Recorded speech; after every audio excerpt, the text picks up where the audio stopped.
Good morning दोस्तों, आपका Samdariya yes में स्वागत है। दोस्तों आज की लेक्चर में हम स्वामी दयानंद सरस्वती के बारे में दोस्तों अध्ययन करेंगे। हम ये देखेंगे कि स्वामी दयानंद सरस्वती जी का जो आंदोलन था, सोशल रिलीजियस रिफॉर्म था, यह क्यों हुआ था दोस्तों, कब हुआ था, कहाँ हुआ था और इसका हमारे समाज पर क्या प्रभाव दिखाई पड़ता है, इन सभी बातों का विस्तृत वर्णन आज के लेक्चर में दोस्तों हम एनालिसिस करेंगे और देखेंगे और ये भी जानेंगे कि हमारे परीक्षा पॉइंट टू एग्जामिनेशन प्रतियोगी परीक्षा में इस पार्ट से कितने क्वेश्चन बनते हैं, कहाँ कहाँ से क्वेश्चन बनते हैं, इन सब को आज के लेक्चर में हम देखेंगे दोस्तों। ठीक है, सबसे पहले दोस्तों स्वामी दयानंद सरस्वती के का जन्म कहाँ हुआ था दोस्तों, इस जन्म को देखेंगे। गुजरात के मोरबी में हुआ था। गुजरात के मोरबी में हुआ था दोस्तों, यानी गुजरात वह स्थान है दोस्तों जो भारत का कोस्टल एरिया था। यानी स्वामी दयानंद सरस्वती के पीरियड में गुजरात में चूंकि ब्राह्मण फैमिली में जन्म होने के कारण दोस्तों इनका धर्म के प्रति विशेष आस्था था और ऐसा कहा जाता है दोस्तों कि इनके मन में जो हिंदू धर्म की बात है, रूढ़वादिता है दोस्तों, मूर्ति पूजा है, इन सब की बात बचपन से इनके मन में घर कर गई थी दोस्तों। तो इन सब के बारे में भी हम आज जानेंगे दोस्तों, ऐसा क्या हुआ था दोस्तों। तो पहला कॉन्सेप्ट ये समझना है दोस्तों कि गुजरात हमारा कोस्टल एरिया था, समुद्र तटीय एरिया था और जो अंग्रेजी मिशनरियां थी दोस्तों, ये कोस्टल एरिया को ही टारगेट करती थी दोस्तों। तो यानी जितना समुद्र के किनारे वाला एरिया था दोस्तों, वहां पर बड़े पैमाने पर धर्मांतरण का कार्य हो रहा था दोस्तों। उसी समय में हमने बताया धर्मांतरण का कार्य दोस्तों 1813 से आरंभ हुआ था और उसी समय 1813 के बाद 1824 में देखते हैं दोस्तों लगभग 12-13 साल का डिफरेंस है। इसी बीच में इनका गुजरात की मोरबी में जन्म हुआ था। यानी कहने का मतलब कि दोस्तों इनके माइंड पर इस कन्वर्जन का व्यापक प्रभाव दिखाई पड़ता है। और जो व्यापक प्रभाव दिखाई पड़ता है दोस्तों, यही व्यापक प्रभाव और इनके मन में आता है कि भाई हमारे धर्म के लोग, हिंदू धर्म के लोग क्यों अपने धर्म को छोड़कर ईसाई को स्वीकार कर रहे हैं, ऐसा हिंदू धर्म में क्या निगेटिविटी है। इसी बात को एनालिसिस करते हैं ये और इसी से संबंधित तथ्यों को मिलाकर ये आंदोलन में पार्टिसिपेट करते हैं दोस्तों। देखते हैं अब जब इस तरह से इनके माइंड में दोस्तों ऐसी बातें आती हैं बचपन से, हमने बताया कि इसी का प्रभाव था दोस्तों कि इनका बचपन से ही ये मन में आता है कि हमारे धर्म का बेस क्या है, हमारे हिंदू धर्म में ऐसी क्या निगेटिविटी है। और इसी उद्देश्य से ये दंडी स्वामी पूर्णानंद से मिलते हैं। दंडी स्वामी, इनके बचपन का नाम दोस्तों मूल शंकर था। क्या नाम था? मूल शंकर। ये प्रथम गुरु इनके दंडी स्वामी पूर्णानंद। दोस्तों जो दंडी स्वामी होते हैं ये भगवान शिव के उपासक होते हैं। ठीक है दोस्तों, ये अपने यहाँ पे सर के पास में एक भगवान शिव और इनकी मूर्ति लिए रहते हैं दोस्तों और इसमें डंडे में ऐसे लिए रहते हैं, उन्हीं को हम दंडी स्वामी के नाम से जानते हैं दोस्तों। तो दंडी स्वामी पूर्णानंद से मिलते हैं और पूछते हैं कि भाई ऐसा हिंदू धर्म में क्या है। तो दंडी स्वामी पूर्णानंद ने ही के आशीर्वाद से दोस्तों ये सन्यास की शिक्षा प्राप्त किए थे। किसकी शिक्षा दोस्तों? सन्यास। सन्यास क्या होता है दोस्तों?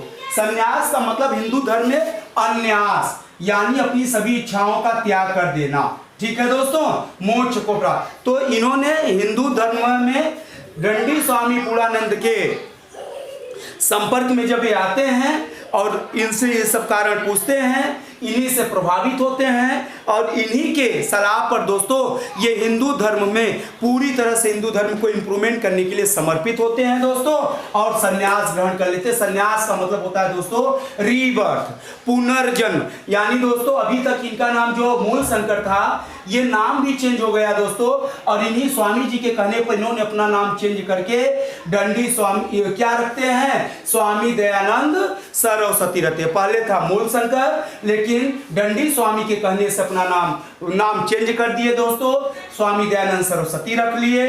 सन्यास की शिक्षा का मतलब हमने बताया दोस्तों रीबर्थ, यानी अपनी सभी इच्छाओं का त्याग कर देना और ये पूरी तरह से हिंदू धर्म को रीस्टेब्लिश करने के लिए, हिंदू धर्म की कुरीतियों को दूर करने के लिए दोस्तों अपना पूरा समय लगा देते हैं। ठीक है दोस्तों, यहां तक का कॉन्सेप्ट क्लियर हुआ। अब यहां पर हम देखेंगे बाद में क्या हुआ दोस्तों। अब हिंदू धर्म के पुनरुत्थान, हिंदू धर्म संबंधित कार्य करते गए। फिर आगे चलकर दोस्तों इन्होंने अपने दूसरे गुरु, पहले गुरु तो रंडी स्वामी पूर्णानंद थे दोस्तों, जिनसे इन्होंने सन्यास की शिक्षा ली और नाम परिवर्तन किया था। दूसरे जो गुरु थे दोस्तों स्वामी बिरजानंद थे। स्वामी बिरजानंद की बात क्या है दोस्तों, ये वेद के जानकार थे। ये स्वामी बिरजानंद किसके जानकार थे दोस्तों, वेद की फिलॉसफी के विद्वान थे दोस्तों। तो जब वेद की फिलॉसफी के विद्वान थे तो स्वामी जी ने इनसे वेद की फिलॉसफी पे, वेद के दर्शन पर अध्ययन प्राप्त किया और डिबेट किया कि हिंदू धर्म का चूंकि बेस वेद है, वेद में ऐसी निगेटिविटी नहीं है। जब वेद में ऐसी निगेटिविटी नहीं है तो फिर क्यों हिंदू धर्म में ऐसे वाह्यडंबर कहां से आए, इन सब के बारे में डिटेल में इन्होंने अध्ययन किया दोस्तों। अब देखते हैं दोस्तों, अब वेद के बारे में यहां पे इन्होंने एनालिसिस कर लिया बिरजानंद किससे, जब इन्होंने डिबेट किया, दर्शन पे, फिलॉसफी पे अध्ययन किया, तो इन्हें पता हो गया कि हिंदू धर्म में ये जो वाह्यडंबर है, निगेटिव चीजें, ये हिंदू धर्म में नहीं है। और आज इन्हीं निगेटिविटी के कारण हिंदू धर्मावलंबी लोग दूसरे धर्म को स्वीकार कर रहे हैं। ऐसा इन्हें ज्ञान प्राप्त हो गया दोस्तों। जब इतना ज्ञान प्राप्त हो गया तब इन्होंने ये कहा कि मुझे अब क्या करना है, मुझे हिंदू धर्म को कैसे इस्टेब्लिश करना है। तो इसको दोस्तों हमने कुछ कड़ी में लिखा है। इनका उद्देश्य, पहला उद्देश्य क्या दोस्तों, हिंदू धर्म को पुनर्स्थापित करना। इसका मतलब क्या है, यानी दोस्तों हिंदू धर्म तो प्राचीन काल से चलता आ रहा है। हिंदू धर्म का मतलब होता है धारते इति धर्म, यानी अच्छे कर्तव्य को धारण करना, अच्छे कर्तव्य को धारण करना। नैतिक कर्तव्य के बारे में बताया गया है दोस्तों। हिंदू धर्म में न तो जात पात है, न तो छुआछूत है, ऐसा कुछ भी नहीं है दोस्तों। तो ये कहते हैं कि हिंदू धर्म में आज जात पात, छुआछूत और सामाजिक कुरीतियां जो भी फैली हुई हैं, इसी कुरीतियों के कारण लोग हिंदू धर्म को छोड़कर क्रिश्चियनिटी को स्वीकार कर रहे हैं। जबकि ये सभी निगेटिव चीजें दोस्तों स्टार्टिंग स्टेज में नहीं थी, वेद में नहीं थी, ये समय के अकॉर्डिंग धीरे धीरे हिंदू धर्म में जुड़ती गई और यही जुड़ने के कारण हिंदू धर्म का प्रॉब्लम क्रिएट होता है, पतन होता है दोस्तों, और हिंदू धर्म को छोड़कर दूसरे धर्म को लोग स्वीकार कर रहे थे दोस्तों। ठीक है, तो जो मूल हिंदू धर्म था दोस्तों, यानी वेद का जो हिंदू धर्म था, जो हिंदू धर्म का डेफिनेशन जो वेद में है, उसको इन्होंने स्थापित करने की बात की और बैक टू वेद, वेदों की ओर लौटो का नारा दिया। कौन सा नारा दिया दोस्तों, नारा दिया। कहा कि भाई सभी लोग वेद को फॉलो करो, वेद में ऐसा निगेटिविटी नहीं है और इस तरह से ये कार्य करो। ठीक है दोस्तों, यहां तक क्लियर हुआ।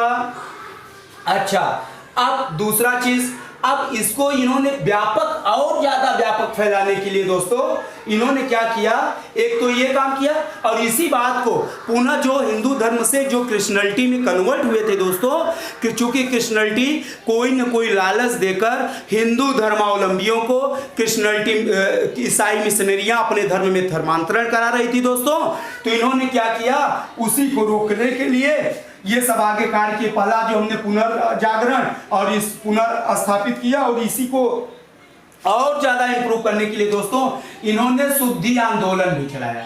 कौन सा आंदोलन दोस्तों, शुद्धि आंदोलन। यह शुद्धि आंदोलन पूरे कोस्टल एरिया में चल रहा था, लगभग पूरे भारत में। शुद्धि आंदोलन क्या था दोस्तों, शुद्धि आंदोलन की बात करें तो पहला ये प्रार्थना समाज में दिखाई पड़ता है दोस्तों। शुद्धि आंदोलन एम.जी. रानडे, आत्माराम पांडुरंग के द्वारा महाराष्ट्र में स्टार्ट किया गया था और ये लगभग पूरे भारत में जो इनका शुद्धि आंदोलन चलता है दोस्तों, ये शुद्धि आंदोलन क्या था, जो हिंदू धर्म से दूसरे धर्म में जो लोग कन्वर्ट हुए थे ना, यानी हिंदू धर्म से जो ईसाई बने थे दोस्तों, उनको पुनः हिंदू धर्म में लाने की जो प्रक्रिया थी वही शुद्धि आंदोलन के रूप में दिखाई पड़ता है। ये हिंदू धर्मावलंबियों को समझाते हैं कि भाई आप लोग धर्मांतरण तो हो गए, पैसे के लालच से, नौकरी के लालच से, ठीक है, विवाह के लालच से, घर के लालच से, और भी बहुत सारे कारण थे, तो आप लोग पुनः अपने धर्म को स्वीकार करो। तो इसके लिए थोड़ा सा मंत्र तंत्र करते थे, उनका शुद्धि करते थे दोस्तों। क्या करते थे, शुद्धि करते थे, अशुद्धि करके पुनः हिंदू धर्म में कन्वर्ट कराते थे। उसी को हम शुद्धि आंदोलन के रूप में जानते हैं दोस्तों। अब दूसरा कॉन्सेप्ट देखेंगे।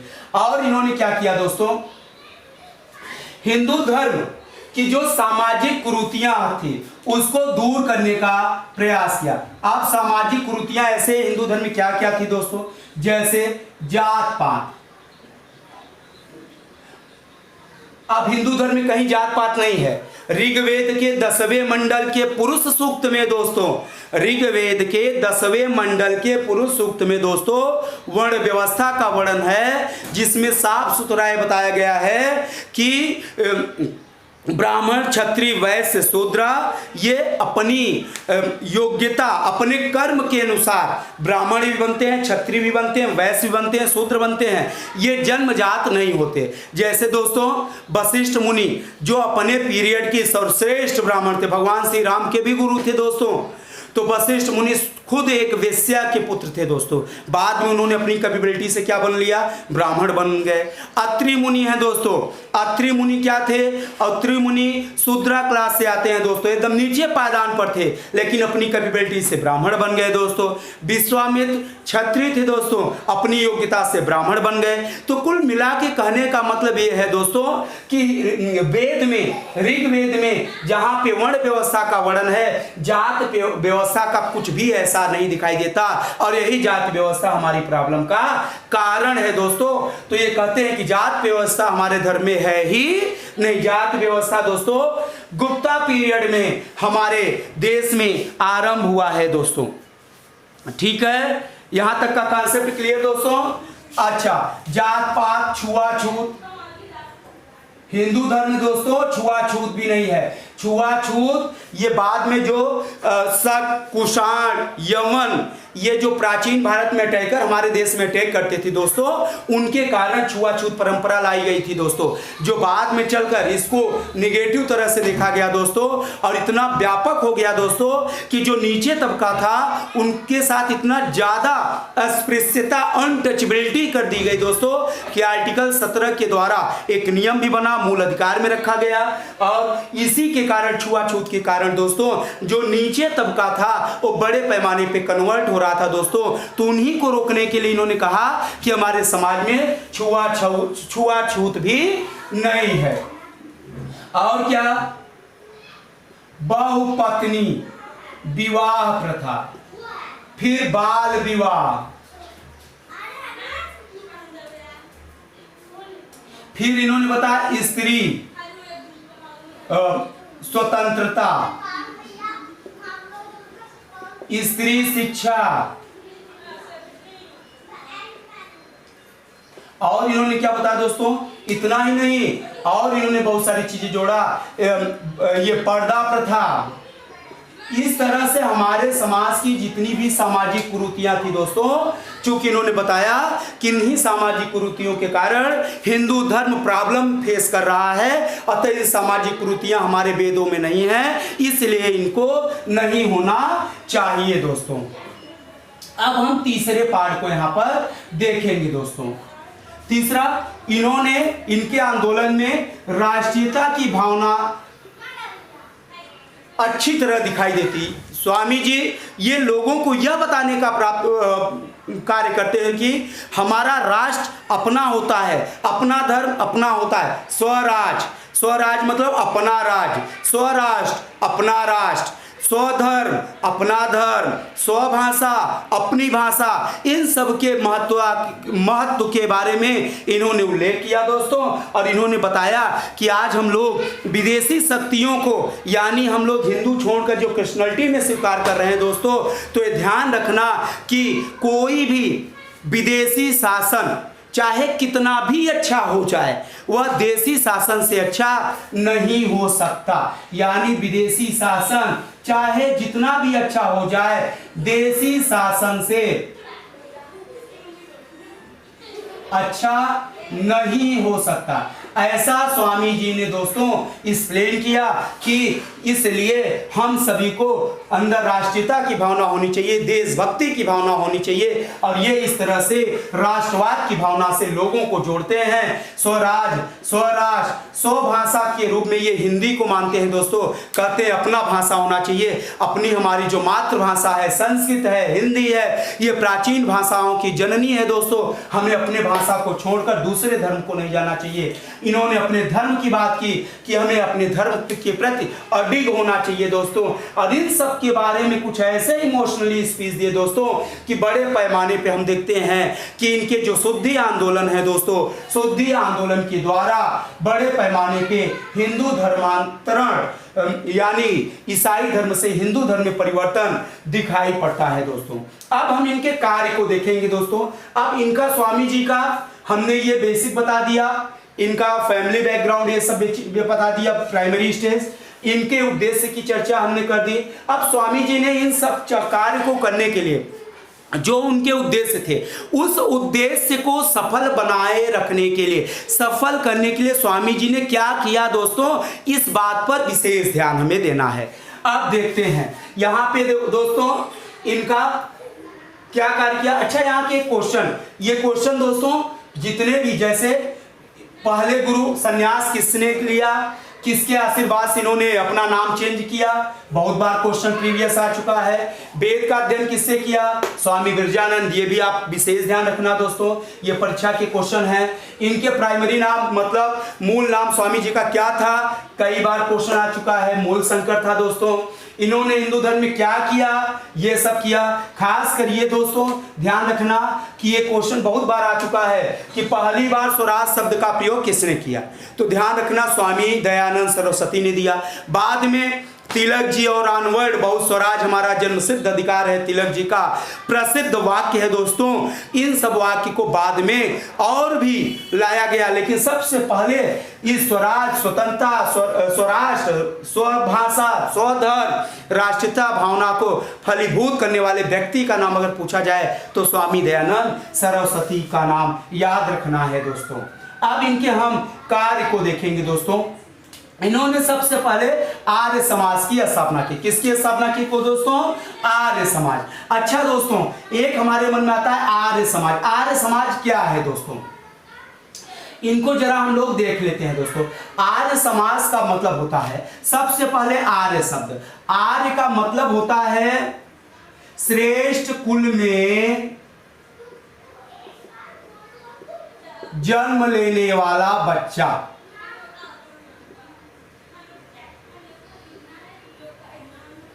यानी स्वामी जी ये कहते हैं कि हमारा जो हिंदू समाज है वो आर्य समाजी है।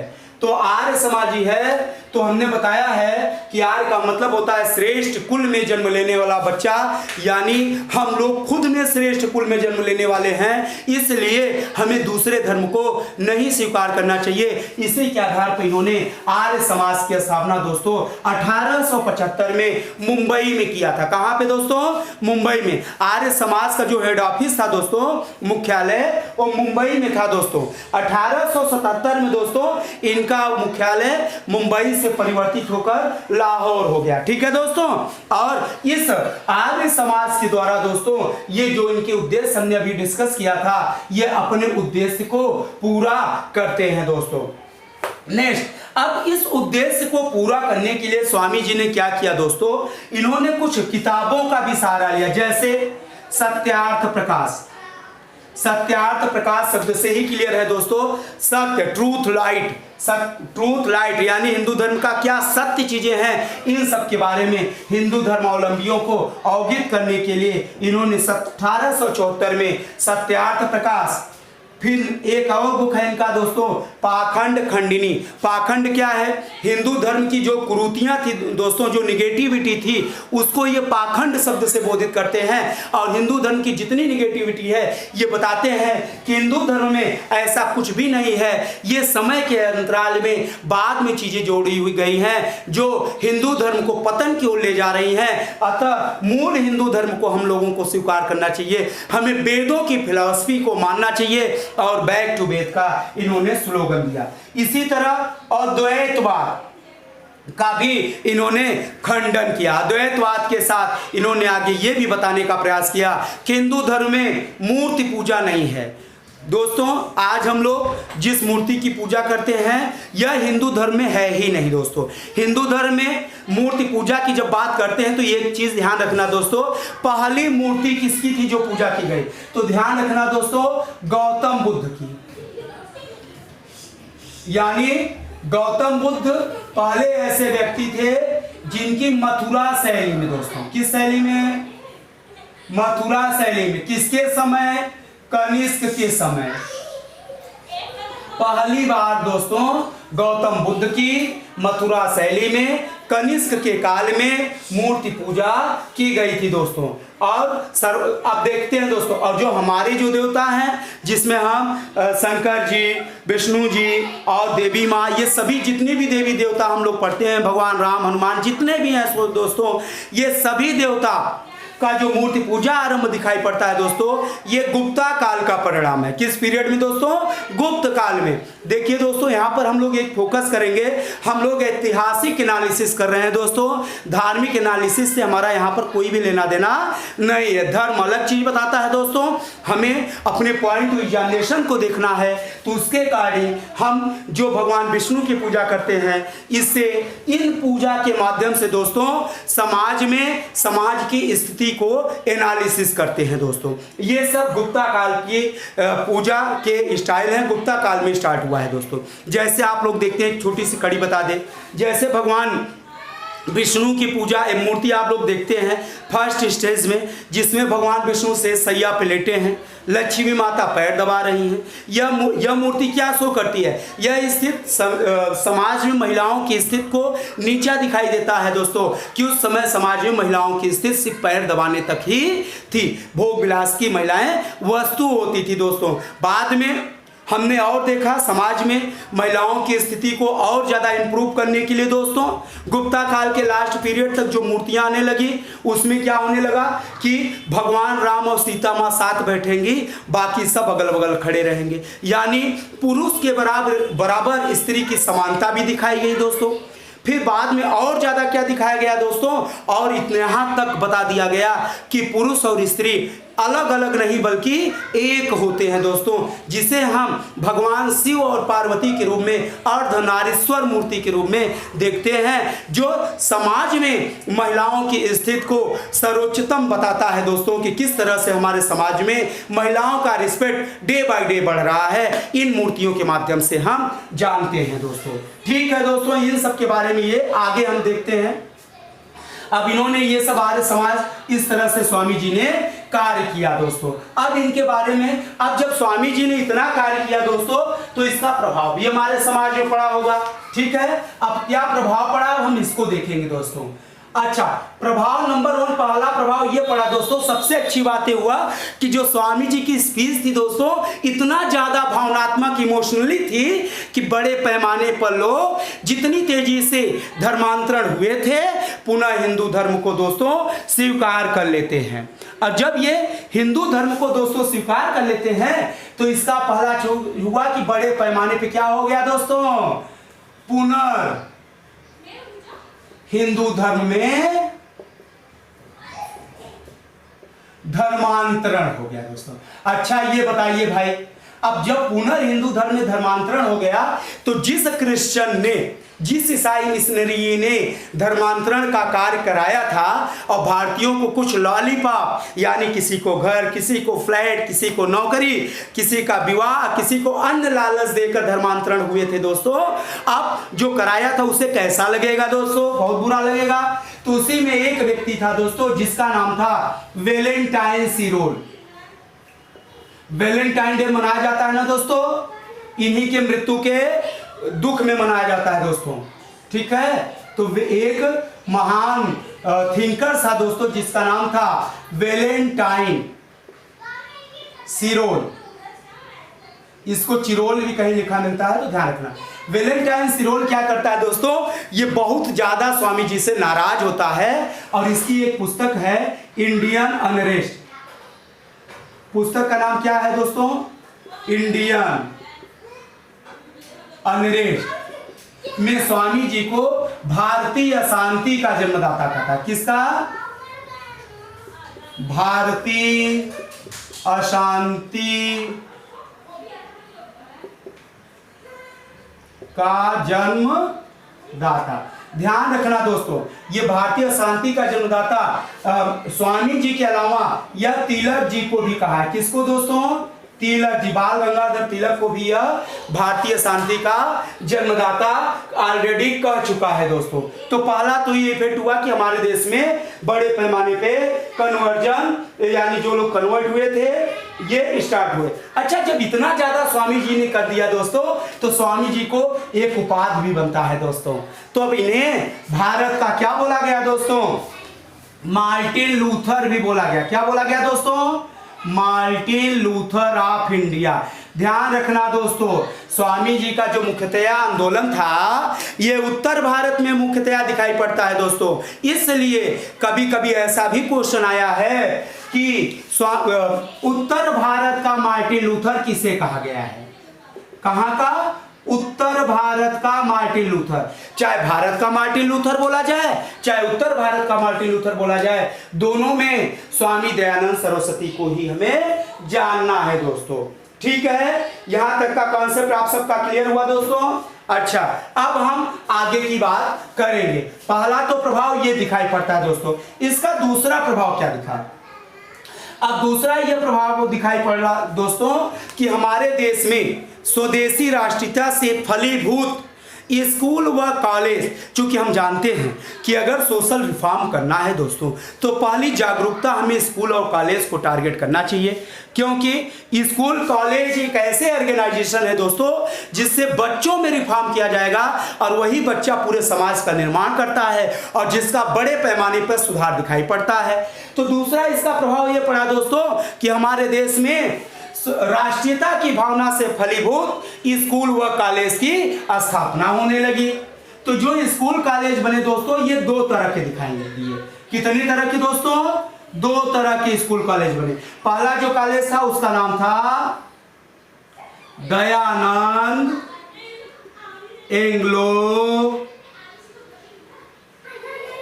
वैदिक कॉलेज, और दूसरा जो था दोस्तों गुरुकुल आश्रम। आप गुरुकुल की बात बोले तो दोस्तों प्राचीन हमें परंपरा याद हो गई, जहाँ पे कृष्ण और सुदामा गुरुकुल में गुरु के आश्रम में साथ में अध्ययन करते थे दोस्तों। इस तरह से जो परंपरा थी वो गुरुकुल आश्रम थी दोस्तों। लेकिन चूंकि वो जो प्राचीन परंपरा थी दोस्तों, गुरुकुल की परंपरा आज उस समय तो अप्लाई होती थी दोस्तों, आज समाज में काफी सुधार हो गया है, नई चीजों को जानने की जरूरत है दोस्तों। इसलिए दयानंद एंग्लो वैदिक कॉलेज बनाए गए दोस्तों। इसमें अंग्रेजी भाषा को भी रखा गया दोस्तों, क्योंकि अगर हमें वैश्वीकरण यानी पूरे विश्व से जुड़ना है दोस्तों, अपना चौमुखी विकास करना है दोस्तों, तो अंग्रेजी भाषा की भी हमें जानकारी होना अत्यधिक जरूरी है दोस्तों। तो इस कॉलेज के जो फाउंडर थे दोस्तों लाला हंसराज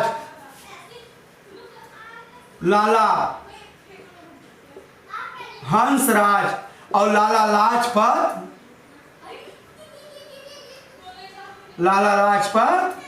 राय।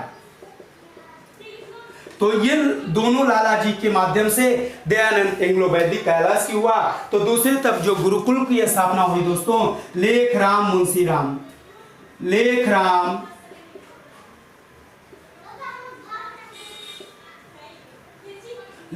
मुंशीराम के प्रभाव से दोस्तों हमारे देश में गुरुकुल आश्रम दिखाई पड़ते हैं दोस्तों। आज के लेक्चर में दोस्तों बस इतना ही। आपके परीक्षा के पॉइंट ऑफ एग्जामिनेशन दोस्तों जितने भी क्वेश्चन बने हैं आज तक, चाहे जिस भी एग्जाम में दोस्तों IAS, PCS, SSC, रेलवे, राज्य स्तरीय परीक्षा, हमने सभी प्रीवियस ईयर के पेपर को दोस्तों यहाँ पे सेट किया है, सभी क्वेश्चन को उठा के रखने का प्रयास किया है।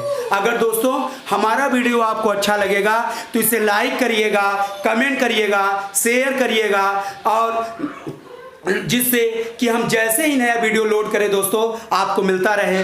Thank you.